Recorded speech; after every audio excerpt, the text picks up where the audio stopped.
По најавата и рекламите време е за вестите.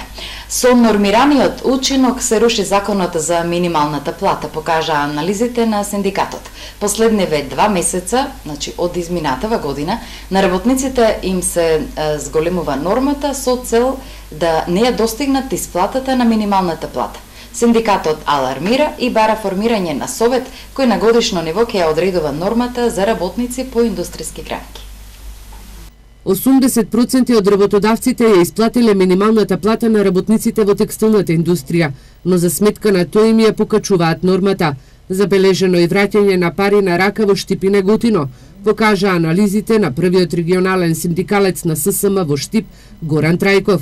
Работниците во реализирањето на работата биле успешни во август и септември, но во октомври, според одредени собственици на конфекции, покажале успешност во шеењето на текстилни производи околу 65%. Ова се пренесува на многу фирми во источниот дел на Република Македонија.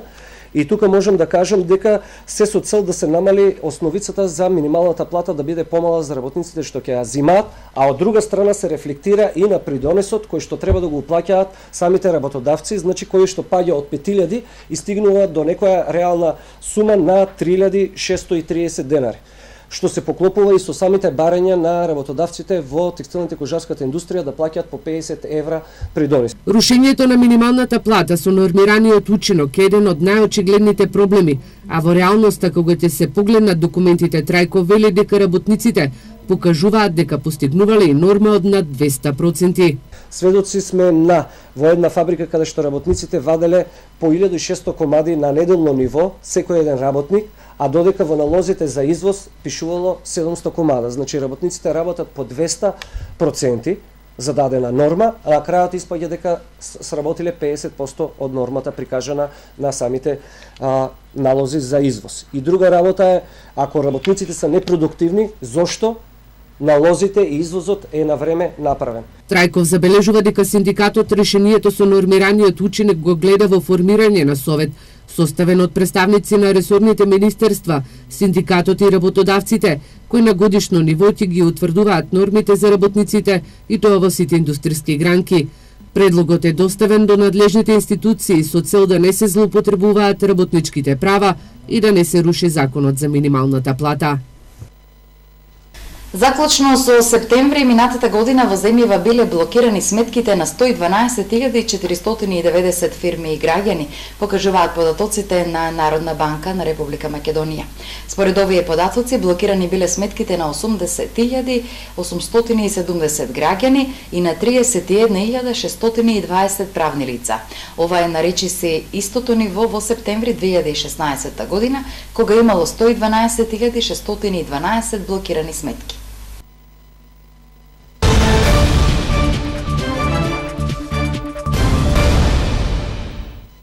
Кратците удрија на православните објекти само минатата година во источниот дел од државава регистрирани се 38 тешки кражби во манастири и цркви, што е за 31% повеќе од 2016 година.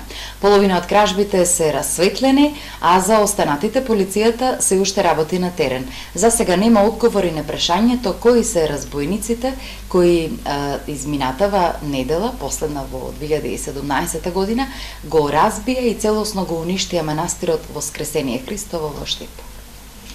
Верските објекти во источниот дел од државата се почеста мета на кратците. Само минатата година се регистрирани 38 тешки кражби, што е за 31% повеќе од 2016 година. Половина од кражбите се расветлени, а за останатите половина полицијата се уште работи на терен.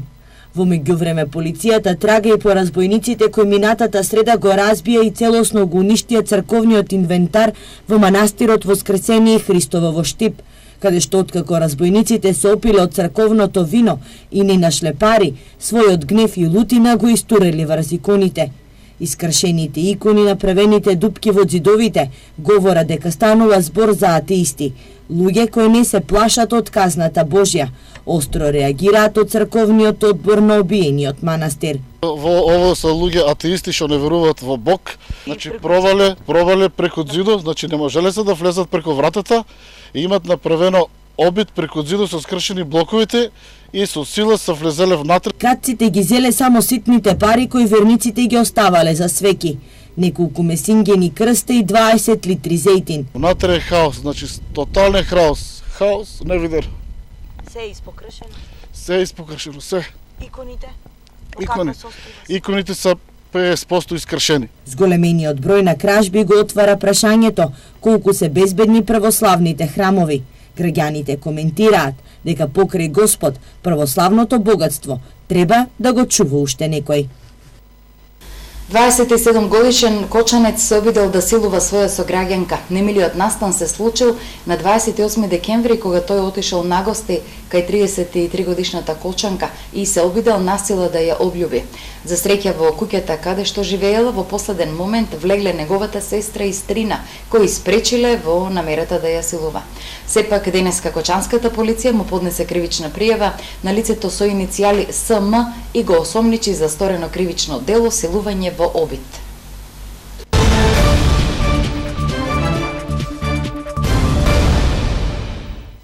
Во тек се градежните работи за изградба на тротоарната површина во населбата Сењак. Тротоарот кој што чини 750.000 денари без ДДВ се протега од улицата Борис Крајгер до крстосницата на булеварот Партизанска.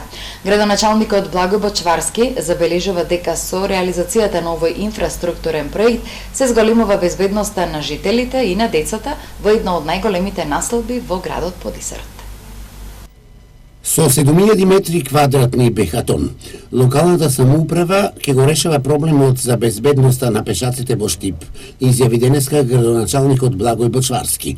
Бехатонот е наменет за реконструкција на постоечките и изградба на нови тротоари, особено на најкритичните точки во градот. Една од нив е потегот од населбата Сењак до индустријскиот дел. Станува збор за инфраструктурно решение со кое што се зголемува безбедноста на жителите од овој дел од градот, кој што е мощно густо населен, а низ кој што дополнително секојдневно транзитираат илјадници наши сограѓани од сите делови од градот. Тротоарот е со површина од 650 квадратни метри, се протега на 250 метри должина, со широчина од 2,4 метри. Изведувач на градежните активности е јавното предпријатие Стипион. Доколку има поволни временски услови, предвидено е градежните активности да завршат наскоро. Со изградбата на овој тротоар се решава долгогодишниот проблем на жителите на едно од најгусто населените места во градот. Исто така се решава и проблемот со одводнување на водите кои лежат на локалниот пат и придонесуваат за негово разорување и уништување. Жителите на населбата Сењак ќе бидат задоволни што конечно се решава овој нивен горлив проблем во населба Сењак. Овој тротоар ќе го користат сите пешаци, а најмногу децата, кои побезбедно ќе стигнуваат до нивните училишта. Со оваа нова пешачка патека ќе се зголеми нивната и општата безбедност на сите учесници во сообраќајот. Интензитетот на градежните активности ќе трае во наредните 6 месеци. Финансиската конструкција на проектот тежи 750.000 евра. Инаку, јавното предпријатие Стипион 2011 ќе реализира низа активности со цел урбано уредување на Штип. Јавното предпријатие Стипион во рамките на своите програмски активности во наредниот период ќе, пошто времето и не ни дозволува баш асфалтирање на улици, ќе изготвува само пробивање на делници, тампонирање на улици, со тоа што кога ќе дојдат условите поволни за асфалтирање, истите ќе бидат асфалтирани. Ќе извршиме и реконструкција на малиот плоштад пред пензионерскиот дом и на некои тротоари во централното градско подрачје. Во моментот се одвиваат и градежни активности во насока на пробивање нови и реконструкција на постоечки улици и тротоари на повеќе места во градот, како и поставување водовод и канализација на одредени локации. Општина Штип во новата 2018 година ќе продолжи работи на проекти кои што се во функција на подобрување на квалитетот на живење на граѓаните и добивање урбан и современ изглед на градот. Со следнава вест одиме во Делчево. Оваа општина ќе изготвува листа на имиња на улици, плоштади, мостови и на други инфраструктурни објекти на подрачјето на општината. Како што истакна Маја Стоименовска, одговорно лице од општина Делчево, предлози до локалната самоуправа може да доставуваат сите граѓани. Според Законот за определување имења на улици, плоштади, мостови и на други инфраструктурни објекти, може да се предлага име со географско, етнографско, историско и друго обележје, име на истакната личност од областа на историјата, науката и културата, други соодветни имења, како и име на значаен настан и датум. Таа додаде дека заинтересираните може да предложат можни имења во писмена форма со кратко образложение. Предлозите треба да се доставуваат до општина Делчево, односно до Комисијата за именување улици, која ќе ги земе во предвид сите предлози пристигнати до 15 јануари годинава.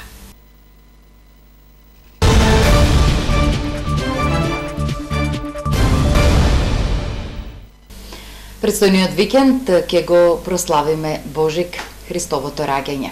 Коледарска поворка за Божик и во Штип околу 200 дечиња ќе продефилираат низ улиците во градот и ќе го објават Христовото раѓање. Рождеството Христово Божик за прв пат во градот под Исорот ќе се одбележи со коледарска поворка. Околу 200 дечиња ќе продефилираат по улиците во центарот на градот, навестувајќи ја радосната вест за раѓањето на Спасителот. Дечињата како ангели или први гласници на символичен начин ќе доловат и дел од амбиентот во пештерата во Витлеем, каде се родил Исус Христос, пеејќи ја вечниот Бог.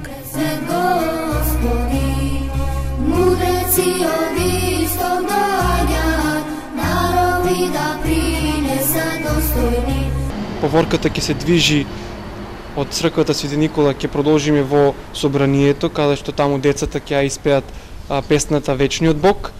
А по собранието ќе се упатиме на плоштадот Слобода, каде што ќе биде испеана неколку пати песната Вечниот Бог,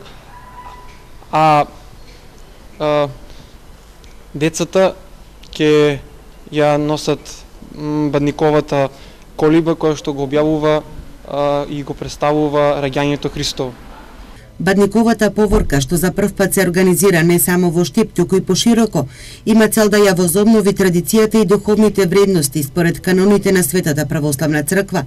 Ова значи отфрлање на паганските елементи на што се спротивставува и христијанското учење, а истите низ годините станале дел од празнувањето на овој голем христијански празник. Ние одлучивме нашата Македонска православна црква да ги искорени оние пагански песни кои што немаат никаква соодветност со самиот празник на Христовото раѓање. Значи во самата песна Вечниот Бог се представува пештерата, се представува мудреците како доаѓаат да се поклонат на Господ, на Дева Марија, како го раѓа Вечниот Бог. Во сабота на Бадник во 9:30 часот коледарчињата ќе тргнат од соборниот храм Свети Никола. Од Брегалничката епархија манифестацијата ја најавија како традиционална, а за до година збогатена и со други содржини.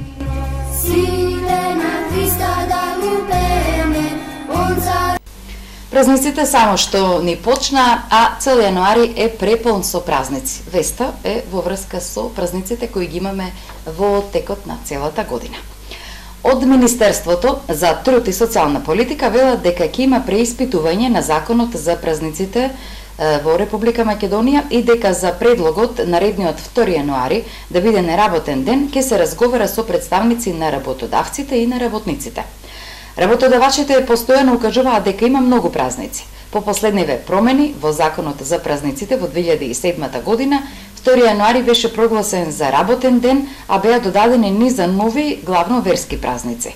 Според постојниот закон, граѓаните на Република Македонија имаат 12 неработни дена, дополнителни 5 неработни се за православните граѓани, дополнителни 3 за католиците, 1 за муслиманите и по 1 неработен ден за припадниците на албанската, српската, ромската, влашката, еврејската, бошњачката и за турската заедница.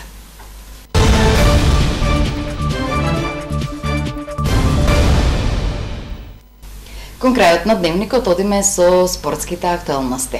Фудбалскиот клуб Брегалница од Штип подготовките за пролетниот дел во втората лига Исток ќе ги започне на 17 јануари во Штип. На радарот на клубот се тројца нови квалитетни играчи, а се преговара со уште неколку. Раководството на фудбалскиот клуб Брегалница не седи со скрстени раце, туку енергично е во потрага по нови квалитетни фудбалери. На радарот на клубот фигурираат повеќе имени играчи, а од нив тројца веќе ги доставија своите уредни документи и се чека официјална промоција кога ќе започне природниот рок. Тоа се повратникот од Италија Лазар Илиев, потоа Ваня Јованов, штипско дете кое доаѓа на позајмица од Академија Пандев од Струмица, и Даниел Боневски кој доаѓа од Плачковица од Радовиш, инаку по потекло од Скопје. Според информацијата од спортскиот директор Елмир Мандак, во текот на наредните денови ќе се преговара со уште неколку звучи имиња, но во интерес на клубот, па и на самите играчи, нивните имиња не се откриваат додека не се официализираат нивните подписи. Подготовките за пролетниот дел ќе започнат на 17 јануари во Штип, кога на првата прозивка на шефот на стручен штаб Емил Грнев треба да се јават сите фудбалери.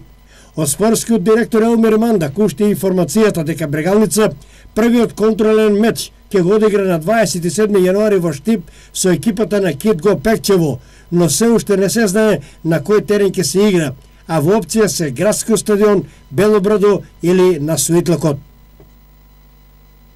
Фудбалската академија Апостолов Пандев од Штип организираше новогодишна прослава за сите своји членови од сите возрастни категории со многу изненадување и подароци, особено за најмладите и за девојчињата. Во пресната 25 јануари, кога Фудбалската академија Апостолов Пандев во Штип ќе наполни 6 години, раководството на клубот организираше новогодишна прослава за сите своји членови. Дечиња, фудбалерчиња од генерацијата 2005 па се до генерацијата 2013 присуствува на секојдневен настан, препол со забава, пријатни изненадувања и симпатични поклони. Величествен декор со Дедо Мраз, на кој освен тренерите и фудбалерчињата беа присутни и некои од родителите и подржувачите на академијата, кои во текот на целата измината година беа составен дел на оваа екипа. На сите играчи им беа поделени пригодни награди, признанија, дипломи, новогодишни пакетчиња кои остануваат како траен спомен во нивната меморија. Координаторот на школата Борче Постолов, тренерите Драган Арсовски и Владко Атанасов особено се горди бидејќи од нивната школа е прекомандуван Емил Грнев како нов шеф на стручен штаб на фудбалскиот клуб Брегалница, што докажува за максимално професионалниот однос на тренерскиот кадар на академијата. Пријатно беше изненадувањето и поклонот за најмладиот член на школата Андреј Голомеов, а особено на единствените две девојчиња кои фигурираат равноправно со останатите другарчиња, а тоа се Вероника Богоева и Ангела Димчова. Новата 2018 година веќе започна и сите со нетрпение го очекуваат 25 јануари, кога повторно ќе се соберат заедно да го прослават и 7-миот роден ден. Овде ве поздравуваме, ви благодариме за вниманието и ви посакуваме пријатна вечер со Ирис телевизија.